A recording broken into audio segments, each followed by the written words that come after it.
updates on sports stories around the globe, Aron Akerejola joins us now. Aron, great to have you. Good morning. It's a very good morning to you, Rufai. Good morning to you, Doctor. Yeah. Good morning. Good morning. Yes, and let's get it started from the round of fixtures for the FA Cup 4th and 5th round. All right, those fixtures have been drawn up and quite some mouth-watering ties. Chelsea will be taking on Luton Town. One of those David versus Goliath situation. But the big one will be the game between Manchester United and Liverpool. Everyone is looking forward to that tie. That means they will be playing 3 times this year again. Manchester United against Liverpool, Southampton or Shrewsbury will be taking on Arsenal. Manchester City will be traveling to play Cheltenham. And these games will be taking place between the 22nd to the 25th of this month. So quite a pack of fixtures. Putting into context the Premier League, which is still going on right now. And talking about the Premier League later on tonight, Burnley will be welcoming Manchester United to Turf Moor with a hope that maybe, just maybe, they can climb to the top of the table. You can actually see the table right there. Manchester United haven't played a game less, level on points with defending champions Liverpool, and a win today takes them above Liverpool, and that sets up a blockbuster fixture for the weekend where the original Reds will be taking on the Red Devils. And later on today also, Wolverhampton Wanderers and Everton will be clashing. Everton have an opportunity to rise up to 3rd in the league and in the Spanish Premier Division. And those are the sides from the Wanda Metropolitano, the home ground of Atletico de Madrid. Their game against Sevilla tonight is poised, and they will be hoping to also extend their lead on the table. It's been snowing heavily there, but technology has helped them. You can actually see the lamps that have been just spread across the stadium to help hit the pitch and prepare themselves for the game today. This particular video just shows how much effort some of these groundsmen put into their work and their craft to ensure some of these pitches are playable. And I must commend them. That game will be going on regardless of the snow we're seeing actually ravage the Spanish Premier Division. Osasuna had maybe got a little bit of advantage over Real Madrid because of the very, very poor conditions. But Atletico Madrid are saying tonight we'll be extending our lead on top of the table. Now, moving away from league fixtures, some sad news actually coming in, and that is the fact that Cardiff City defender Sol Bamba right now is being treated for a particular kind of cancer. Talking about he was diagnosed for the non-Hodgkin's lymphoma and is undergoing therapy at the moment. The Ivorian is in good spirit. Everyone at the club is wishing him well. Even the NHS are saying that he will be able to pull through, but at the moment he's been treated for cancer. We wish him all the best as he goes through this very painful process. Now to the NBA.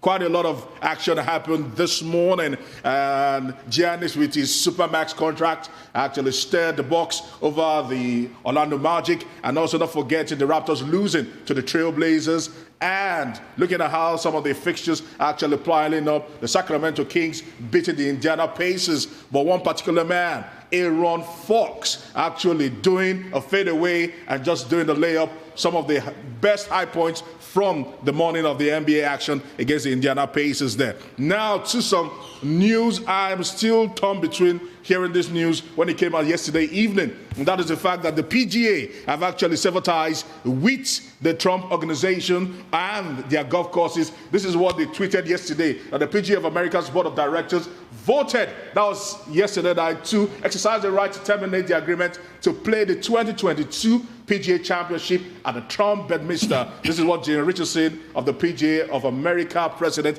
had to say. Now, looking at that, this is not even the only golf course from the Trump organization that is under threat. Some other golf courses are under threat at the moment. And people have even said that Donald Trump had spent more time trying to get the PGA to approve this particular golf course for the tournament. He has spent more time doing that than even trying to campaign for his presidency. This has been in the work for years. So this will be a very devastating blow to the Trump organization, who pride themselves in some of the best and the finest golf courses in the U.S. But let's see how it actually goes. The Trump organization have been reacting and saying It is uncalled for that contracts have been signed, and a lot has actually gone into the works to get these courses ready for the championship next year. But that's the reality on ground right now. Before I come to you guys, here in Nigeria, the Nigeria Women Football League say that week 5 will be postponed for 1 week because 14 teams could not make up with the requisite number of testing to be done for players due to laid out by the PTF. So at the moment, because of lack of testing or probably inadequate testing for 14 teams, the week 5 fixtures have been postponed till next week. These are the realities we're facing in this COVID era. Well, Aaron. Yeah. I'd like to ask you about the Nigerian Professional Football League. Yes. Now, the NPFL, a few weeks ago, banned fans from going to stadiums. Yes. Now, but that has not happened. The match between MFM and Sunshine Stars, the people were even climbing the walls to get into the stadium. Mm-hmm. Nobody stopped them. The match between Yimba and Wiki Torres, yes, there were spectators fully there. Now, why is the NPFL, why will it give a directive and also ignore its own directive being violated, particularly at this time when there is a very serious concern about COVID-19? Is it not possible for NPFL to suspend those clubs or to impose sanctions or to take measures to ensure that the stadiums are empty?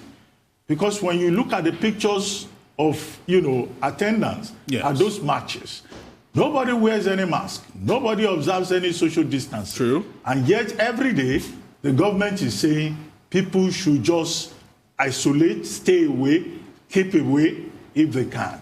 What's your take? Is it that the NPFL is just a decorative body? No, I know for certain that investigations are actually ongoing by the NPFL and also the Nigeria Football Federation, who actually superimposes their power on several of these particular leagues on adherence to COVID-19 protocols being laid out by the PTF. And the truth is this: it's always very difficult policing and actually controlling these fans time and time again. That's one thing that has been quite an Herculean task for the Nigeria Professional Football League over the years. I think they need to do more. They need to deploy more police officers there. But certainly when you look at how things actually play, the rules always say that police officers within a footballing circuit cannot carry firearms or carry anything dangerous, only batons to be able to restrict the people. Will the people see that, and will that serve as enough deterrent to be able to stay away from the stadiums to watch their teams? So you're saying that's not enough force. But I just want to talk about Trump very briefly, Aaron. Yes. Okay. I mean, the brand seems battered and isolated at the moment, but what's the thinking behind this? And is there a way back for him? This is a huge event.